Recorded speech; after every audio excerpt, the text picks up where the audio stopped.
এখানে দেখতেই পাচ্ছেন আমার পেছনে কিন্তু কয়েক হাজার শ্রমিক তাদের ন্যায্য মজুরির জন্য কিন্তু আজকের সড়ক অবরোধ করে বিক্ষোভ মিছিল করছেন। আমরা জানবো সরাসরি ভুক্তভোগী শ্রমিকদের কাছ থেকে আসলে তারা কত মাসের বেতন এই কারখানাতে পেয়ে থাকেন। আমরা যদি কথা বলি, আপনারা এই কারখানায় কয় মাসের বেতন? আমরা এই কারখানায় ওয়ার্কার যারা আছি আমরা প্রায় 2 মাস স্যালারি পাচ্ছি না, আর যারা স্টাফ আছে তারা 7 মাস 6 মাস 3 মাস 4 মাস এরকম স্যালারি পাচ্ছে না। এর ভিতরে আমরা আগস্টের স্যালারিটা আমাদের মালিক নিজে মুখে বলছিল, আমাদের লিখিত দিয়ে গেছে যে আমাদের স্যালারিটা প্রথম ডেট দিয়েছিল 10 তারিখ, 10 তারিখে পরে দিচ্ছে 15 তারিখ, 15 তারিখে পরে দিচ্ছে 18 তারিখ। লাস্টে 18 তারিখ আমার স্যালারি হয় নাই, না হওয়ার পরবর্তীতে আরেক মালিক আসছে আমাদের কাছে, আইসা তিনি বললেন যে আমি নিজে মালিক, আমি তোমাদের সাথে কিছু কথা বলতে চাই। উনি আমাদেরকে একটা টাইম দিচ্ছেন 28 তারিখ, যে 28 তারিখ স্যালারি ঢুকবে, তুমি 29 তারিখ অফিসে আসবা। আমরা আজকে অফিসে আসছি, আইসা দেখি আমাদের অফিসে তালা দেওয়া। আমরা সিকিউরিটি গার্ড জিজ্ঞেস করলাম যে তালা দেওয়া কেন, বললো যে ফ্যাক্টরি বন্ধ। কী কারণে বন্ধ করছে আমাদেরকে কিছু বলে নাই, আমাদেরকে কেউ কোনো জানানোর চেষ্টাও করে নাই যে ফ্যাক্টরি বন্ধ। আমরা ডিউটি করতে আসছি, এসে দেখি আমরা ফ্যাক্টরি তালা দেওয়া। আমরা গত কয়েকদিন আগে দেখেছি যে আপনার এই গার্ডিয়ান কোম্পানিতে আপনারা বেতন ভাতার জন্য একজন মালিককে আটকে রেখেছিলেন এবং অবরুদ্ধ করে রেখেছিলেন, তখন আপনাদেরকে কি আশ্বাস দেওয়া হয়েছে? আসসালামু আলাইকুম। আমি আমার ওয়ার্কারের একটা প্রতিনিধি, আমি এখানের পিসি কমিটির সভাপতি। তো আমি একটা দায়িত্বে ছিলাম।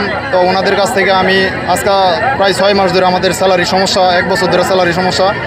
তো গত 15 তারিখে আমাদের একটা ডেট ছিল যে স্যালারি দিয়ে দিব, হয় নাই। তো 18 তারিখে বলছিল দিয়ে দিব, উনি একটা লিখিত দিছিল, নোটিশ দিছে গেটে, তারপরও দেওয়া হয় নাই। এখন আমি ওয়ার্কারে নিয়ে আমি ওই রাস্তায় আসছি। এছাড়া আমার দেয়ালে ফিট সবারই ঠেকে গেছে। এখন আমাদের যেসব ন্যায্য দাবি আছে এগুলো আমাদের দাবি পূরণ করতে হইব। যদি আমাদের দাবি পূরণ না করে তাহলে আমরা প্রশাসন যারা আছে এদের কাছে আমাদের আন্তরিকভাবে বলা থাকবো যে আমাদের ন্যায্য পাওনা কেমনে কীরকমভাবে আমাদের দাবি আছে এগুলো আমাদের পূরণ করতে হইব। আমরা সব কিছু দর্শক দেখছিলেন যে কয়েক হাজার শ্রমিক কিন্তু আজকে বর্মি আঞ্চলিক সড়কে কিন্তু তারা এখানে বিক্ষোভ মিছিল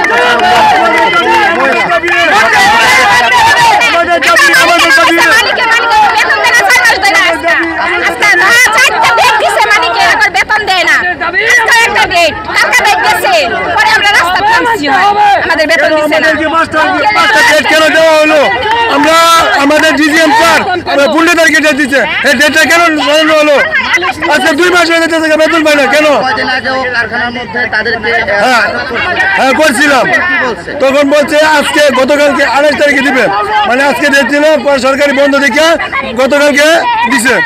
রোববারে দেওয়ার ডেট ছিল কিন্তু রোববারে দিচ্ছে না। কেন দিচ্ছে না? আমাদেরকে কেন হয়রানি? কেন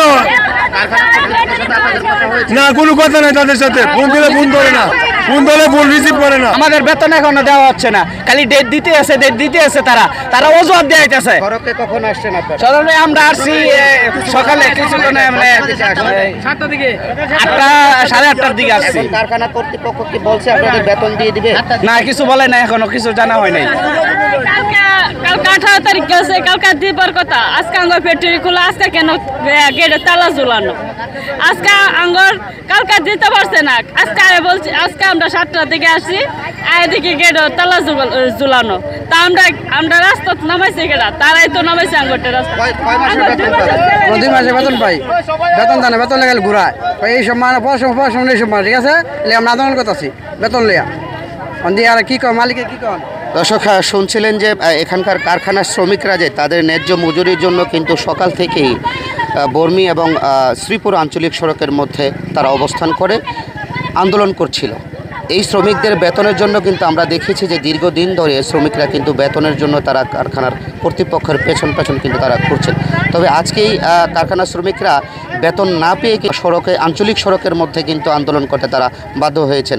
এই ছিল গাজীপুরের শ্রীপুর থেকে কারখানা শ্রমিকদের বেতন ভাতার দাবিতে যে বিক্ষোভ ছিল সেই বিক্ষোভের সর্বশেষ তথ্য।